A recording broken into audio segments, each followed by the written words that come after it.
हरिवंश महाराज जी मैंने संकल्प लिया था बाबा विश्वनाथ जी के सामने की ब्रह्मचर्य नष्ट नहीं करूंगा, लेकिन कुछ महीने में टूट गया। हे प्रभु बचा लो, क्या भगवान मुझे माफ करेंगे अभी? और मैं आगे फिर संकल्प संयम से। संकल्प से काम नहीं चलता, सावधानी से काम चलता है। अगर आप हस्तमैथुन का अभ्यास दृढ़ किए हैं, आप मोबाइल में गंदी बातें देखते हैं, आप गंदा संग करते हैं, तो आप हनुमान जी, राम जी, शंकर जी, जिनको चाहो हाथ में ले लो। नहीं, गंदा आचरण छोड़ो। कसम संकल्प नहीं करना चाहिए, कसम नहीं खानी चाहिए। हम अभ्यासरत हैं, प्रयासरत हैं। हम ऐसा प्रयास करेंगे कि जीवन में ना हो। कसम नहीं खा रहे। अगर हम प्रयास में फेल हो गए, फिर हम प्रयास करेंगे, फिर प्रयास करेंगे। ऐसे करना चाहिए, कसम नहीं खानी चाहिए। कसम किसी बात की नहीं खानी चाहिए। हम प्रयास करेंगे भरपूर प्राणपन से, टूटने नहीं देंगे, पर कसम नहीं खाते। अगर टूट गया तो कोई अपराध नहीं, क्योंकि हमने कसम नहीं खाया है। हम फिर उसका प्रयास करते हैं। ऐसे प्रयास करना चाहिए। और जब 2-4 वर्ष निकल जाएं, तब कसम खा सकते हो कि अब मैं कसम खाता हूं, भूल करके भी मैं ऐसा कार्य नहीं करूंगा, क्योंकि 4 वर्ष 5 वर्ष हो गए मैं संयम से चल रहा हूं। तो कसम खाई। कसम बिगड़ैल में नहीं खाई जाती, कसम बनने पर खाई जाती है। बिगड़ैल में तो प्रयत्न किया जाता है अपने बिगड़े स्वभाव को सुधारने का। तो देखो, विश्वनाथ जी पिता हैं, परम ज्ञानी, ज्ञान के समुद्र हैं। हम जैसे अज्ञानियों की बातों पर वो ध्यान नहीं देते हैं, इसलिए डरो मत। अब अपने को सुधार करो। हमको चाहिए कि अब हम सुधार करें। जहां हमसे गलती हो रही, वो गलती की दूरी बनावें। जब हस्तमैथुन के लिए मन कहे तो बिल्कुल ऐसा समझो मेरे हाथ टूट गए हैं, मैं बिल्कुल नहीं करूंगा। अगर ज्यादा मन परेशान करे तो बाहर निकल कर टहलने लगो, राधा राधा राधा राधा राधा, उससे बचो। अब अगर आप ऐसी क्रिया को सहयोग करोगे तो फिर तो पतन हो ही जाएगा। और हमारा कई जन्मों का अभ्यास गलत है। अच्छा अभ्यास तो अब हम शुरू कर रहे हैं, और बुरा अभ्यास तो बहुत जन्मों का है, तो हमको गिरा तो देगा ही। इसलिए बहुत सावधान रहना चाहिए। ईशा यादव जी हैदराबाद से। राधे राधे महाराज जी जैसे हमारा अपने परिवारजनों से मोह होता है, क्या वैसे ही हमारा अपने गुरुदेव के प्रति मोह होता है या स्नेह होता है? महाराज जी कैसे पता चलता? मोह नहीं होता, गुरुदेव से प्रेम होता है। जो सत मार्ग में है उसे प्रेम शब्द कहते हैं, और जो असत से है उसे मोह कहते हैं, राग कहते हैं, आसक्ति कहते हैं, स्नेह कहते हैं। असत है पंचभूतों से रचित ये शरीर। जब हम गुरुदेव से प्रेम करते हैं तो गुरुदेव हमें भगवान का नाम सत, भगवान का रूप सत, भगवान की लीला सत, भगवान का धाम सत, ये सत का संग कराते हैं। इसलिए गुरुदेव सत स्वरूप है। गुरुर् ब्रह्मा गुरुर्विष्णु गुरुर्देव महेश्वरा, गुरु साक्षात परब्रह्म तस्मै श्री गुरुवे नमः। गुरु साक्षात परब्रह्म है, गुरुदेव कोई पंचभूत शरीर नहीं है। तो जब हम गुरुदेव से प्यार करते हैं तो वो हमारे शास्त्रीय पद्धति में वो प्रेम माना जाता है। ध्यान मूलम गुरु मूर्ति, पूजा मूलम गुरु पदम, मंत्र मूलम गुरु वाक्यम, मोक्ष मूलम गुरु कृपा। तो गुरुदेव भगवान है, ना कि मनुष्य।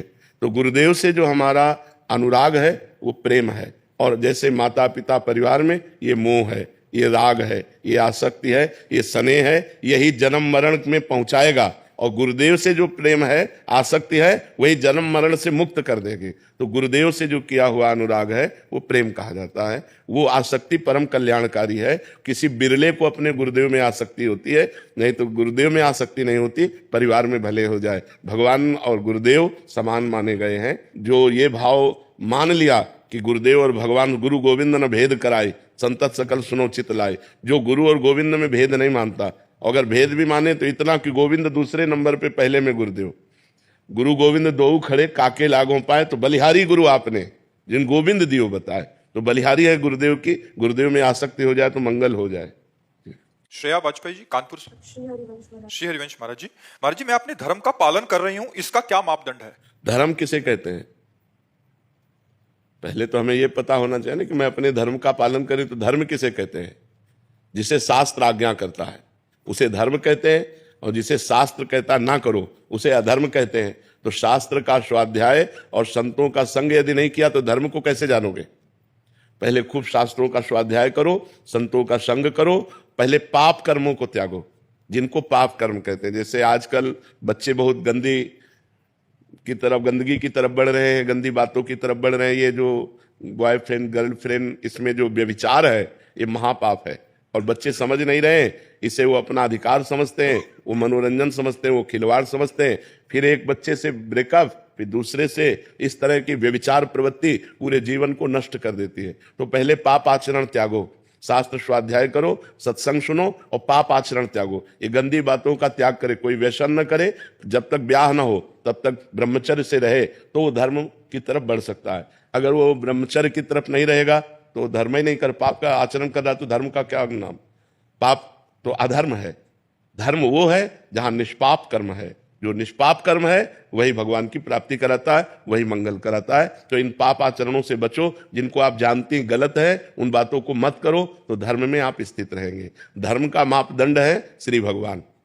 भगवान ही धर्म है, धर्म ही भगवान है। जब हम निरंतर भगवान का स्मरण करने लगे, हमारे हृदय में आनंद छा जाए, हमारे द्वारा दूसरों को सुख मिले, कोई पाप कर्म ना हो, तो ये हमारे में धर्म व्याप्त है। जब शास्त्र के अनुसार हम चले तो हम धर्मात्मा है, शास्त्र के विरुद्ध चले तो वही अधर्म है। डॉक्टर सोनू यादव जी, बिहार। राधे राधे मैम। राधे राधे महाराज जी।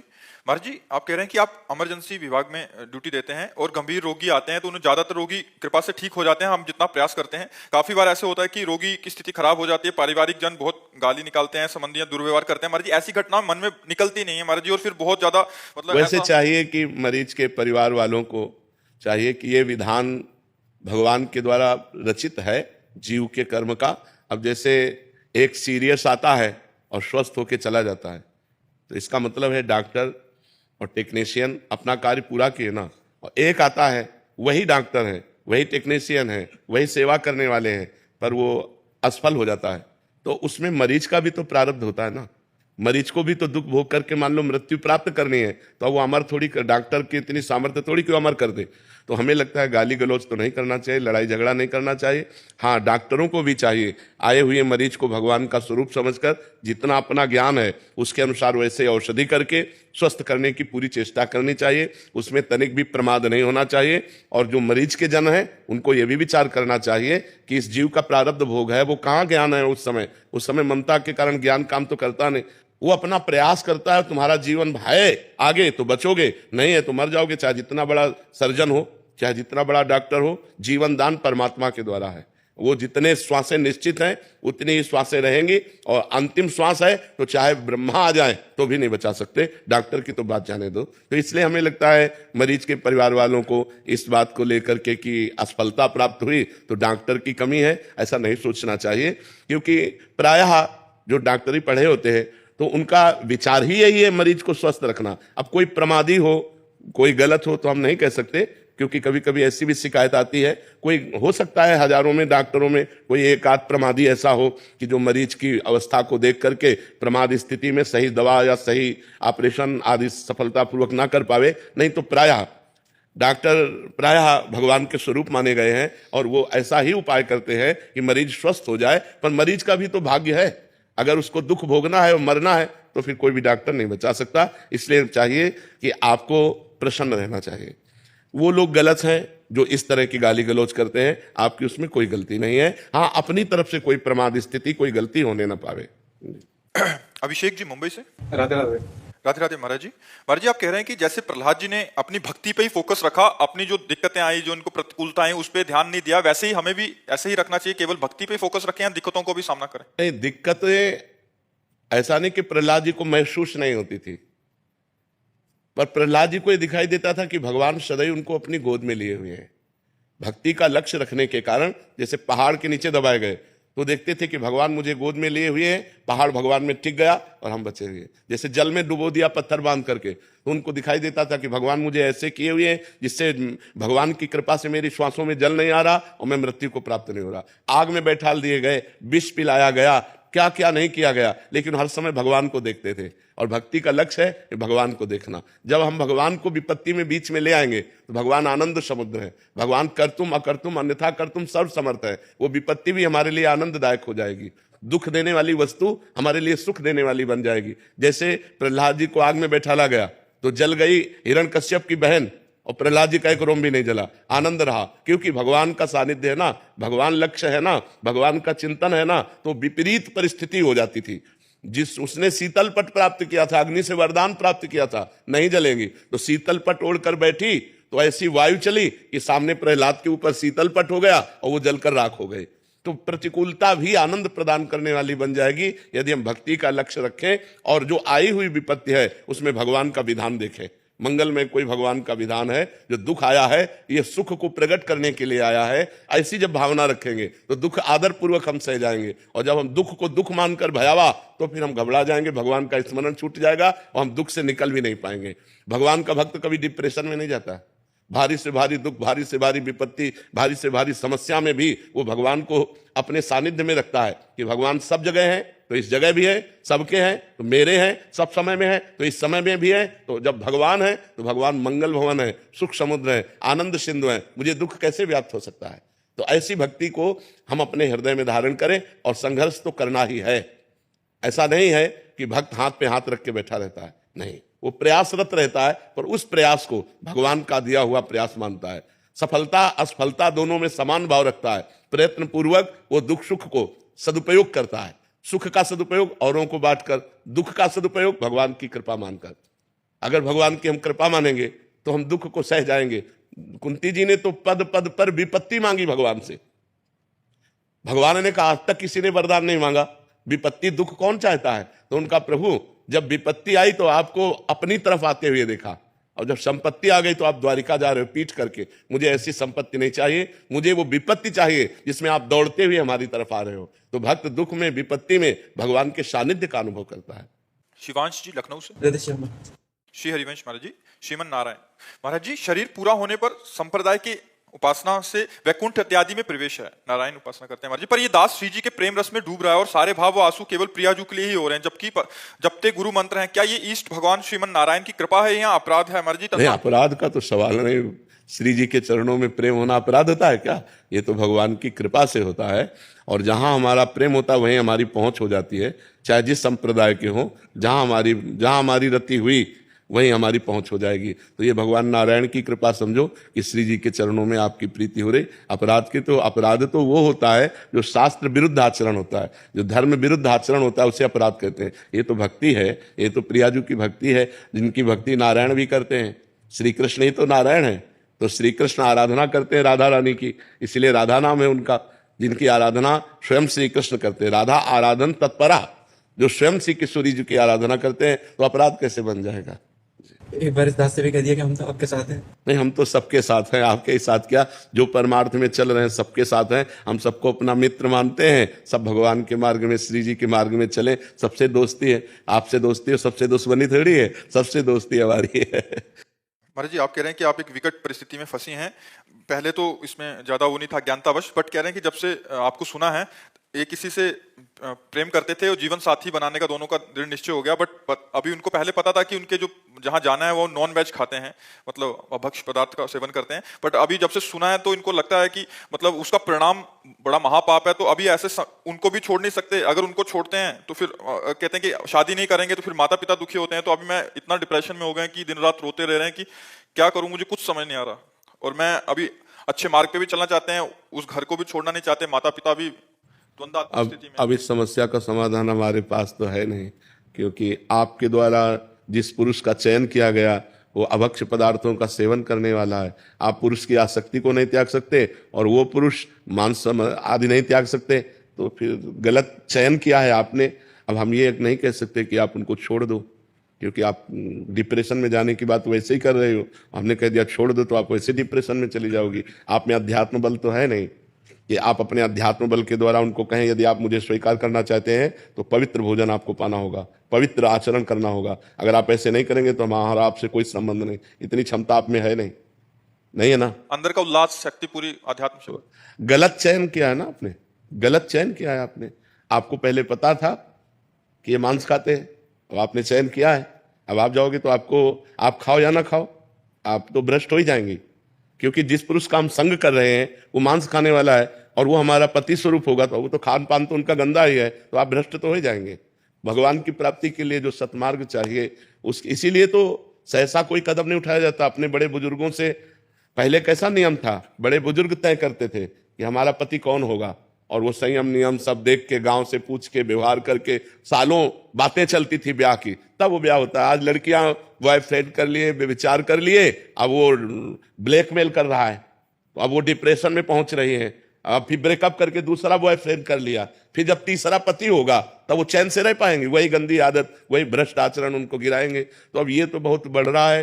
अब इसके विषय में हम क्या कह सकते हैं? हमारे पास इसके विषय में कोई निर्णय नहीं है। अगर निर्णय हम दें तो हम तब निर्णय दे सकते हैं जब हमारा कोई शिष्य हो, हमारी आज्ञा पे चलता हो। अपने पुत्र को या अपने बच्चे को डांटा जा सकता है, दूसरों को नहीं डांटा। आप दूसरे हैं, हम आपको अपनी नहीं कह सकते, क्योंकि हमारी वही होगी जो हमारे धर्म का पालन करे। प्रश्न ही नहीं आता आपके अंदर कि हमारे गुरुजी हैं, जब उन्होंने हमको मना किया है तो या तो आप मुझे स्वीकार करो तो आप वो छोड़ दो, नहीं हमारा आपका कोई संबंध नहीं। क्या विश्व में और लड़के हैं ही नहीं? क्या विश्व में और पुरुष है ही नहीं? वही एक पुरुष है आपके लिए। तो ये समस्या का समाधान आपने खुद समस्या बना रखी है, आपने खुद गलत संबंध स्वीकार कर रखा है। अब आपने स्वीकृति की तो उसको हम कैसे तोड़ सकते हैं? श्वेता जी मेरठ से। राधे राधे महाराज जी। महाराज जी, आत्म साक्षात्कार में और भगवत साक्षात्कार में क्या अंतर है महाराज जी? भगवत साक्षात्कार में भगवान के सगुण रूप का दर्शन होता है और आत्म साक्षात्कार में स्वयं का बोध होता है। आत्मा कोई और नहीं है, मैं ही हूं। मैं इस शरीर को लेकर नहीं, जो स्थूल शरीर, सूक्ष्म शरीर, कारण शरीर, तीनों शरीरों का प्रकाशक है, वो है आत्म तत्व और वो मैं हूं। ये ब्रह्म ज्ञान के मार्ग के द्वारा इसका बोध होता है, आत्म साक्षात्कार होता है, अर्थात अपने आप से अपने आप का अनुभव होता है। और भगवत साक्षात्कार का मतलब है राम रूप के दर्शन, कृष्ण रूप के दर्शन, शिव रूप के दर्शन, नरसिंह रूप के दर्शन। जो भगवान के भावमयी उपासना है उसमें जो भगवान का रूप है उसका जो दर्शन होता है उसे भगवत साक्षात्कार कहते हैं और इसे आत्म साक्षात्कार कहते हैं। और सर्वत्र वही विराजमान है, इसे तत्व बोध कहते हैं कि तत्व ज्ञानी है। सर्वत्र भगवान का दर्शन या सर्वत्र आत्म स्वरूप का दर्शन, वो तत्व ज्ञानी कहलाता है। भार्गव हेमंत। राधे राधे महाराज। राधे राधे महाराज जी। गुरुदेव, मैं एमबीबीएस डॉक्टर हूं एवं वैज्ञानिक भी हूं। देश के बड़े चिकित्सक संस्थान में कार्यरत हूं। महाराज जी, मेरे अनुसंधान का मुख्य लक्ष्य हमारी भारतीय चिकित्सा पद्धति जैसे आयुर्वेद एवं योग की विभिन्न मानसिक एवं शारीरिक विकारों पर उपयोगिता का आधुनिक वैज्ञानिक उपकरणों द्वारा परीक्षण करना है। गुरुदेव, अपने परीक्षण के नतीजे वैज्ञानिक शोध पत्र, महाराज जी इनका भाव यह है कि उसमें अपने खुद के नाम पर प्रकाशित करने होते हैं। मतलब जो शोध किया, पहले मुझे अपना नाम देखकर बहुत हर्ष होता था, किंतु आपके बताए भजन मार्ग पर विगत 2 वर्षों से चलने का प्रयास कर रहा हूं। अब ये नाम और कीर्ति की अभिलाषा भजन में विघन सी प्रतीत होती है, किंतु यदि अपना नाम हटाकर बिना कोई दावेदारी दिखाए अनुष्ठान करता हूं, नाम से ही अपनापन हटा दो ना। आपका नाम थोड़ी है, आपके शरीर का नाम है। जैसे इनका नाम है ऐसे आपके शरीर का नाम है। तो आपको जैसे इनके नाम से कोई हर्ष या शोक नहीं, ऐसे शरीर के नाम से हर्ष या शोक नहीं होना चाहिए। अपनापन हटा दीजिए उससे। आप थोड़ी हैं, आपका क्या नाम है? तो ये शरीर का नाम है हेमंत भार्गव, ना कि आपका नाम है। आप तो आत्मस्वरूप ईश्वर अंश सजीव अविनाशी चेतन अमल सहज सुख राशि, आप तो भगवत स्वरूप हैं। ये नाम रूप शरीर का है। जो शीशा में रूप देखते हो ये पांच भौतिक है और इसी पांच भौतिक का नाम हेमंत है, ना कि आपका नाम है। तो इस नाम से ही अपना नाता हटा लीजिए। ये मेरा नाम नहीं है, ये शरीर का नाम है। तो चाहे जहां गर्भ से लिखो, कोई परेशानी नहीं। संबंध का ही तो सारा खेल है। संबंध रखे हुए हैं कि यार मेरा नाम नहीं आना चाहिए, नहीं तो परमार्थ में बाधा होगी। तो परमार्थ में बाधा तो आपने खड़ी कर ली, मेरा नाम जोड़ करके कि ये मेरा नाम है। यही तो हटाना है। मैं और मोर तोर तय माया, जेह बस किन्हें जीव निकाया। इस शरीर से भी गाड़ी की तरह काम लेना है। और शरीर का नाम हेमंत है, ना कि मेरा नाम हेमंत है। तो अगर गाली मिल रही हेमंत को तो उसके कर्म, और अगर हेमंत को यश मिल रहा है तो उसके कर्म। मैं तो दृष्टा हूं, मैं थोड़ी हेमंत हूं। समझ पा रहे आप? बस इस भाव से चलिए, तो उसमें अपना नाम भी जो शरीर का है उसको लिखते रहिए, कोई परेशानी नहीं। जब उसे अपनापन जोड़ करके ना करेंगे तो जो परेशानी हाँ करने में वही परेशानी ना करने में है, क्योंकि अपनापन तो जुड़ी गया ना। अपनापन परेशानी है, अपनापन को हटाकर प्रभु के चरणों में लगाते हैं, यही खास बात है। इस शरीर से अपनापन नहीं, इस शरीर के नाम रूप से अपनापन नहीं, भगवान के नाम रूप से अपनापन। हाँ, हमारा नाम नहीं है, हम इसके दृष्टा हैं, इसके साक्षी हैं। और सत्य बात है, आपका नाम नहीं, इस शरीर का नाम हेमंत है। आप तो भगवान के स्वरूप हो, आप तो ब्रह्म स्वरूप हो, आप भगवत स्वरूप हो। ईश्वर अंश जीव अविनाशी, अविनाशी चेतन अमल सहज सुख राशि, ये अब आपका स्वरूप है। ये मरण धर्मा शरीर थोड़ी आपका स्वरूप है। इसी मरण धर्मा शरीर में अहम करके हमारी दुर्गति हो गई है। अब इस मरण धर्मा शरीर से अपना संबंध हटाकर, मरण धर्मा शरीर के संबंधियों से संबंध हटाकर, सबकी ममता ताग बटोरी और मम पद मन ही बांध बर डोरी, श्री भगवान के चरणों में समर्पित करते हैं। कोई बाधा नहीं है। जब हम अपनापन इसमें रखेंगे तो ही बाधा है, अपनापन इससे हटा दे तो कोई बाधा नहीं, सब राधा ही राधा है। दूसरे लोग प्रशंसा करें उस शोध की, इनकी, तो इनकी दूसरे लोग प्रशंसा करें तो आपको क्या लगेगा? इनकी हो रही है, आपकी थोड़ी हो रही है। आप तो प्रशंसा के साक्षी हैं। प्रशंसा हो रही, शरीर बुद्धि मन इंद्रियों के द्वारा जो भगवान ने कराया उसकी प्रशंसा हो रही, आपसे जो त्रुटि हुई उसकी निंदा हो रही, जो मन इंद्रियों बुद्धि के द्वारा त्रुटि हुई उसकी निंदा हो रही, आप उसके दृष्टा हैं, तभी तो वो द्वंद्वातीत होता है। जो साधक द्वंद्वातीत होता है, मान अपमान में, सुख दुख में, लाभ हानि में, जय पराजय में समान, तभी समान होता है जब वो अपने को ना देख करके इनको देखता है। और यही है ज्ञान, इसी बात का है। ये माया के गुणों के द्वारा संचलित है, इंद्रियां मन सब कुछ जितना कुछ है। अगर अच्छा बन गया तो इनकी प्रशंसा होती है, बुरा हो गया तो इनकी निंदा होती है। आप दोनों के दृष्टा हैं, अच्छा और बुरा के, करता नहीं है। जब आप ऐसा समझेंगे तो शुद्ध ज्ञान आपके अंदर रहेगा। तो उसकी प्रशंसा हो रही तो कोई, और निंदा हो रही तो कोई बात नहीं है। द्वंद्वातीत तो भी मत सरा, अपनापन का जो आपने बताया। अपनापन हट जाए तो उससे कोई परेशानी नहीं। अंजलि मिश्रा जी, अमरावती। राधे राधे। राधे राधे महाराज जी। महाराज जी, आपके चरणों में सादर प्रणाम। महाराज जी, मैं अपने जीवन में कुछ नया कार्य करने चलती हूँ तो मेरे आसपास के लोग मुझे मेरे बचपन के जैसे ही समझते हैं और मतलब उत्साहहीन कर देते हैं, जिसके कारण मेरे कार्य में उत्साह की कमी हो जाती है। मैं अपने कार्य में या केवल अपने लक्ष्य और भगवान को देखना चाहिए। किसी व्यक्ति के सपोर्ट या उसके हटने से हमें कोई फर्क नहीं पड़ना चाहिए। वही सच्चा कर्ता होगा, क्रियावान, जो केवल भगवान को देखे और अपने लक्ष्य को देखे। मुझे ये करना है, मेरे सहयोगी भगवान है, बस। चार लोग प्रशंसा करते हैं, ये उनकी बुद्धि है। चार लोग निंदा करते हैं, ये उनकी बुद्धि है। हम किसी की बुद्धि के सपोर्ट से नहीं चल रहे हैं, हम अपनी बुद्धि के सपोर्ट से चल रहे हैं। हमारी बुद्धि को सपोर्ट भगवान का मिल रहा है। इस तरह अगर हम चलें तो हम बड़े उत्साह युक्त रहेंगे। नहीं तो उत्साह दिलाने वाले बहुत कम होते हैं, उत्साह गिराने वाले बहुत लोग होते हैं। जो उत्साह को गिराते हैं वो ठीक नहीं है। उनको भी चाहिए कि बच्चों को या नौजवानों को उत्साह युक्त करें अच्छे मार्ग में। हाँ, गलत मार्ग में हो तो निषेध करें, उनका उत्साह भंग करें। लेकिन यदि सही मार्ग में हो तो उनका उत्साह बढ़ाना चाहिए, उनको सपोर्ट देना चाहिए। पर यदि ऐसा ना मिले तो अपना लक्ष्य दृढ़ रखे और भगवान को अपना सपोर्ट करता माने, भगवान का आश्रय ले ले, तो फिर हमें कोई परेशानी नहीं पड़ेगी। विकास शर्मा जी, जालंधर से। राधे राधे। राधे राधे महाराज जी।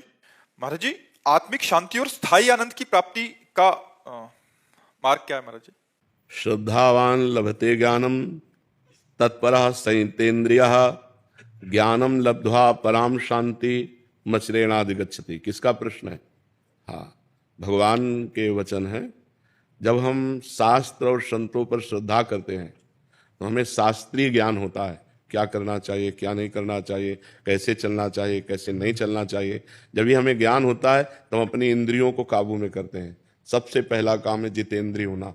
परम शांति के लिए, परमानंद की प्राप्ति के लिए हम नाम जपते हुए भगवान का अपने मन और इंद्रियों को गंदी बातों से हटाएं, गंदे विषयों से हटाएं। जिसे शास्त्र निषेध करता है उन बातों से अपने मन और इंद्रियों की वृत्तियों को रोकें और भगवान के नाम जप में, भगवान के रूप में, भगवान की लीला कथा श्रवण में, भगवान की सेवा में लगावें। फिर जो हमको ज्ञान प्राप्त होगा भगवान के नाम जप से, भगवान की लीला अमृत के श्रवण से, भगवान के श्रीअंग की सेवा से जो हमें ज्ञान प्राप्त होगा, उस ज्ञान से हमें परमानंद की प्राप्ति होगी। श्रद्धावान लभते ज्ञानम, ये जो ज्ञान है ये शास्त्रीय ज्ञान है। तत्परः, इसमें तत्परायण होकर जितेंद्रिय हुआ। अब जो ज्ञान प्राप्त हुआ, ज्ञानम लब्ध्वा पराम शांति मच्चरेणाधिगच्छति, वो परम शांति को प्राप्त हो जाता है, वो परमानंद को प्राप्त हो जाता है। तो परम शांति का उपाय अपने इंद्रिय मन को गलत मार्ग से हटाकर भगवान के नाम रूप लीला धाम में लगाओ। जितना अधिक से अधिक नाम जप करोगे उतने तुम्हें शांति प्राप्त होती चली जाएगी। गंदी बातों के त्याग से और भगवान नाम जप, भगवान लीला अमृत श्रवण से परम शांति की प्राप्ति होती है। जीत जी, पुणे से। राधे राधे। राधे राधे महाराज जी। महाराज जी, जिस अंतःकरण में अनंत जन्मों का अहंकार अभी है, उसमें मैं का विनाश कैसे संभव है? पहाड़ रुई का लगाओ, एक दिया सलाई लगा दो तो पूरा एक ही दिया सलाई से भस्म हो जाएगा। तो ज्ञान होते ही अहंकार क्षीण हो जाता है। अज्ञान से अहंकार पुष्ट है। ज्ञान की एक दिया सलाई जलते ही, ज्ञान का प्रकाश होते ही अज्ञान नष्ट हो जाता है। जैसे दूर पड़े हुए सांप को देख कर रस्सी में सांप का भ्रम हो जाए और देखकर हम भयभीत हो जाए, तो हमारे भय को दूर कर सकता है एक प्रकाश। जहां उस पर प्रकाश पड़ा, पता चला ये रस्सी है, इसको हम सांप समझ रहे थे, खत्म। ऐसे इस पंचभूत जनित देह को मैं मानने से ही देहाभिमान पुष्ट हुआ है। जहां ज्ञान प्रकट हुआ तो यह ज्ञान नष्ट हुआ, जन्म जन्म का ज्ञान नष्ट हो गया। ऐसा थोड़ी कि इसमें 500 वर्ष से अंधेरा है तो हमें 500 वर्ष दीपक जलाना पड़ेगा। 1 सेकंड दीपक जलाते ही 500 वर्ष का अंधेरा खत्म हो गया। तो एक ज्ञान की किरण आते ही हृदय में समस्त ज्ञान का नाश हो गया।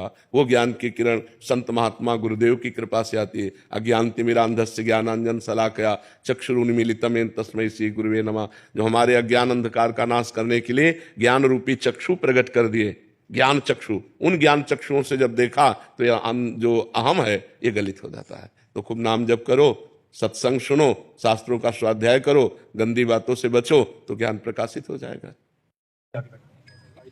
सबको दुपट्टा वैसे पहने हम।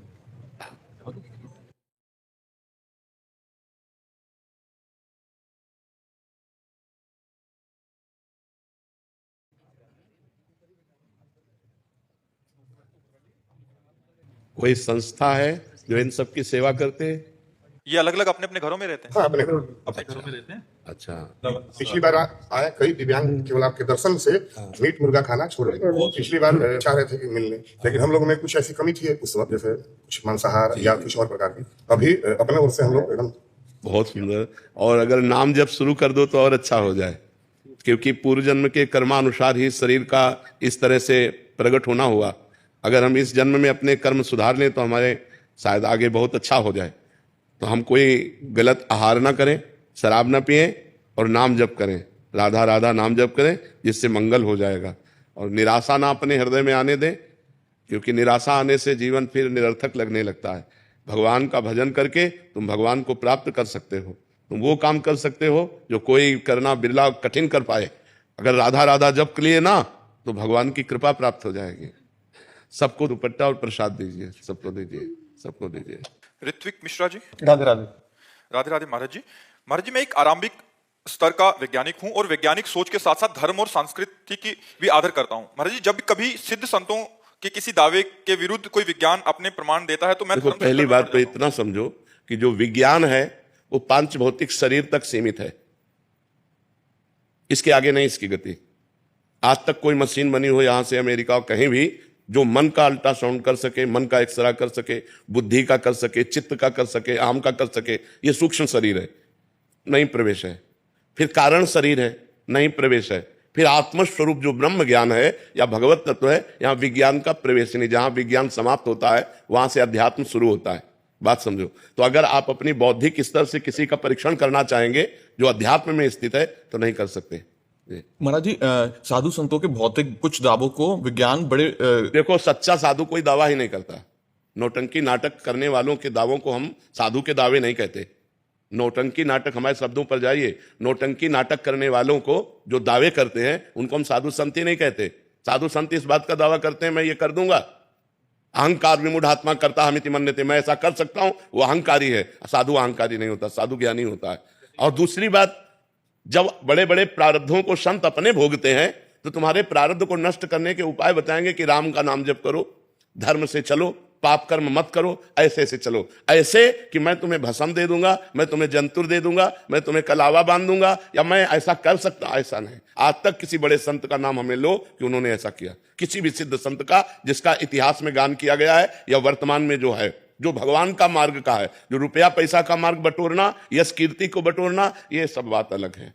साधु वही जो कंचन कामनी कीर्ति से बचे, साधु वही जो सब में भगवान को देखे और भगवान में लगाए, भगवान से विरुद्ध नहीं। जैसे संत से आप कहो मुझे यहाँ पीड़ा है, मैं बहुत परेशान हूं, तो देखो बच्चा, सब परेशानी दूर करने वाले भगवान हैं। आप भगवान का नाम जप करो, भगवान से प्रार्थना करो, वही दूर कर देंगे। आज तक संतों ने यही सलाह दी है, जाओ मैं ठीक कर दूंगा, ऐसा तो नहीं।